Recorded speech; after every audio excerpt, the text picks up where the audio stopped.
Loft jacking with irons. Is it a thing or are the manufacturers onto something? You're about to find out. Look at that rocket. That was nice. Real nice. Just what I want to do. Hey golfers, I'm Thomas Campbell, Director of Instruction at Swing Lab Performance Golf, and today I'm joined by Ian McKenzie Olsen, teaching professional here at Swing Lab also. Ian, if I was going to ask you, what is the difference between a game improvement iron and a blade? What would you say? I would say a game improvement iron has stronger lofts, typically. Yes, I would definitely agree. But why do they have stronger lofts? Because they're trying to get you more total distance.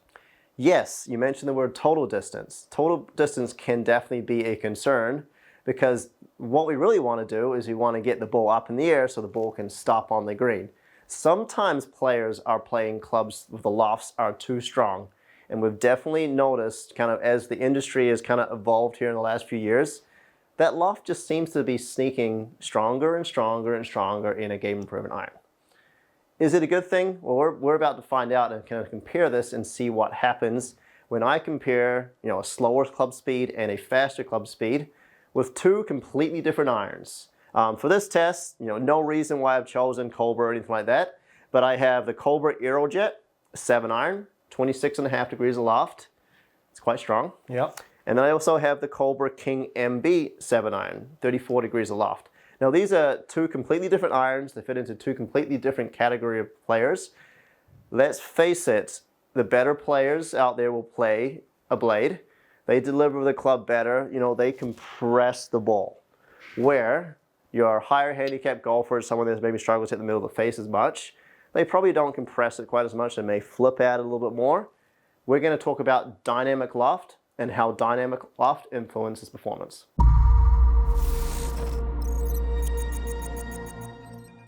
So I want to include slow speed and faster speed. So I'm going to hit both the King MB and the Aerojet at some slower speeds, try and match up the club speed. And then I'm going to hit some faster speeds, and we'll talk about the differences there. I will maybe add a little bonus here when I get to the Aerojet and maybe try and actually flip on a couple of swings and get that dynamic loft and see what happens. Okay.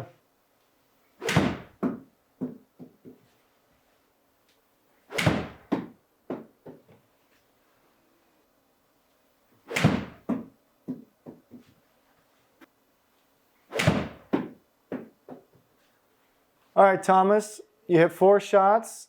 Your average speed, 78.2. It looks like your dynamic loft average was 23.5. Talk a little bit about that. Yeah, so I mentioned the loft on the golf club's 34 degrees. Mm-hmm.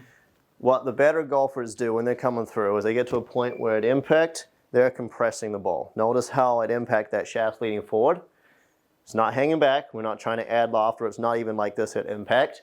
So that's why that loft there is about 10 degrees less.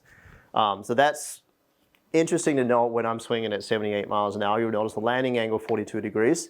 That's still very, very good for a 7 iron with that speed. I'm going to now try and hit the Aerojet at 78 miles an hour. Same swing. Let's see what happens. Okay. Look at that rocket. That was nice. Definitely is hitting the screen a lot lower.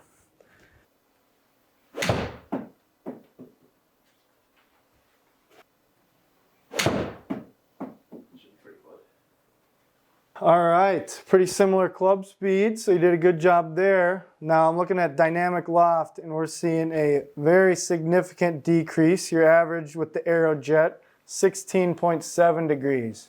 Yeah, it's crazy. Yeah. What I mentioned when I put this club down, I was like, wow, this thing looks like a 4 or 5 iron looking down at it. Yeah. It's significant. But it does have a 7 on it. It is a 7 iron. I just did the same exact swing over and over and over. You need to notice the dynamic loft drastically decreased. And what happened? Well, if you look here, ball speed. Picked up 11 miles an hour ball speed. If you want to hit the ball further, need more ball speed, right? Yep. Launch angle is like down 5 degrees. Mm-hmm. It's pretty crazy to launch the 7 iron at 13 degrees.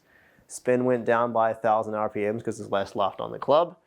Carry distance, 171. I picked up 21 yards of carry distance, going 190.8 versus 162.5. A lot of people would be very happy with that. Hey, I picked up distance. Yeah. But at what sacrifice, right? Right. So when I'm swinging 78, 79 miles an hour with a 7-iron, even though I was hitting it further, the height was lower, the landing angle 35 degrees versus 42 degrees. So 79 mile an hour club speed, the landing angle 35 degrees. It's going to be hard to stop the ball on the green. That's why we're seeing the carry to total distance being apart by 20 yards. Any chance that that green's not really soft, that ball's not going to stop. Yeah. No. So that's why the importance on dynamic loft is so important. And we were, what, 16.7 on average versus I think it was like 24, I think. 24? That's pretty close to the 7.5 degree difference between these two irons. Yeah. So really, really important to make sure that you just don't grab clubs off the rack and play them. We need to know what kind of club speed a golfer has, how they deliver it, what their attack angle is like, and what kind of number they're trying to hit the ball. Because yes, it's great to hit the ball so much further, as we can see on the right side, but the sacrifice there, as you can see, the landing angle is just too low with the irons that are too strong. However, I want to add in one more thing here. So I'm going to try and hit same speed, but instead of my position here where I'm compressing the ball, I'm going to try a couple of shots here and just try to flip out a little bit and try and get that dynamic loft up and see what happens.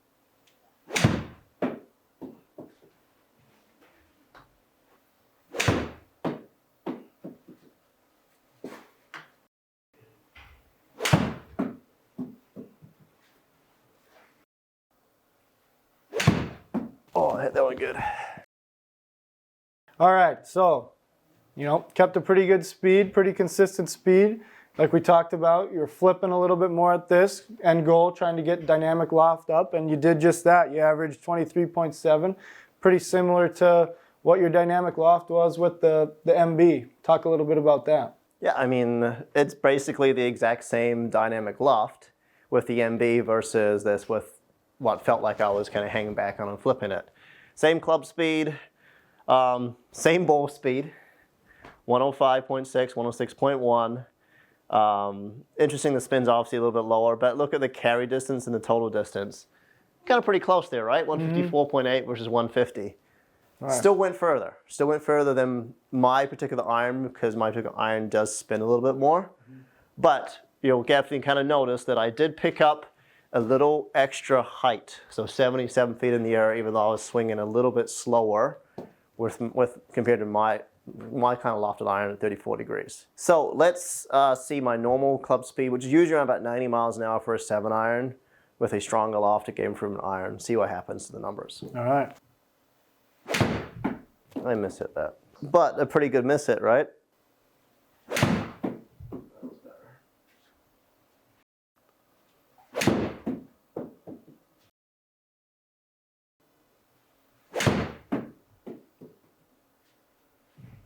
All right, so let's take a look, I guess, at the averages here now.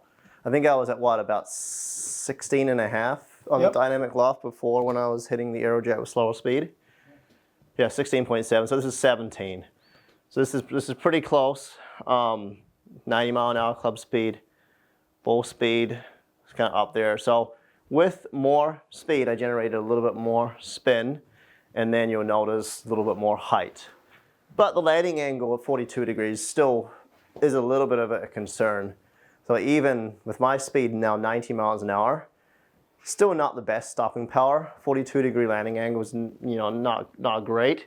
The ball was taking 15 yards to stop on the green. All right, so now let's go back to a 34 degree 7-iron, and then just see what happens to dynamic loft, landing angle, height, spin, ball speed, and then the difference between like the carry distance and the total distance. Yeah, right off the bat, landing angle 50 degrees. A lot better stopping power. 6,000 spin, and that took 7 yards to stop.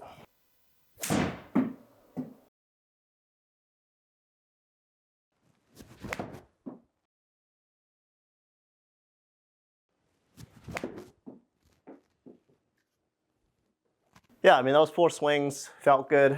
I was definitely comfortable where the ball was hitting the screen as well, because some of those were a little on the low side. So there's the comparison. Club speed within half a mile an hour difference. Ball speed, I was getting more ball speed out of the Aerojet because the loft's stronger. See the smash factor is higher. The launch angle significantly is higher with the King MB 34 degree versus the Aerojet. Spin around 6,000. I'm a lot more comfortable around 6,000 spin versus 4,300 with a 7-iron. And 20 yards difference in carry distance. So if you're on the golf course and your buddy's playing a 7-iron, make sure you know what kind of 7-iron they're playing. Don't just let them tell you, hey, I hit a 7-iron, and then you try and hit a 7-iron, because everyone swings differently. That's probably the biggest kind of thing to take away. But yeah, look at height, 109, landing angle 49.7, and dynamic loft was back up there with some separation too. So if you're looking at these numbers, and we're talking about distance, and we're talking about game improvement irons, and that, it's important to just pay attention to that landing angle, I think is what I'm saying. Dynamic loft is going to be a huge influence, so this amount of loft that you present on the club at impact, which really, end of the day, we don't want to have too high, but we also don't want to have too low as well. All right, Thomas, that was a lot of really interesting information. I mean, like you talked about, distance is great, but it's not always the right answer. Like, between the two 7-irons you hit at your normal speed, you had an extra 20 yards with the Aerojet, but the amount of control that you would lose using that iron, definitely not worth it. Would you agree? Definitely agree. End of the day, control is important. Carry distance is more important than total distance. If you're hitting the number the right distance every single time, that is what matters. Golfers, if you're interested in more content like this, subscribe to our YouTube channel, and we'll see you in the next one.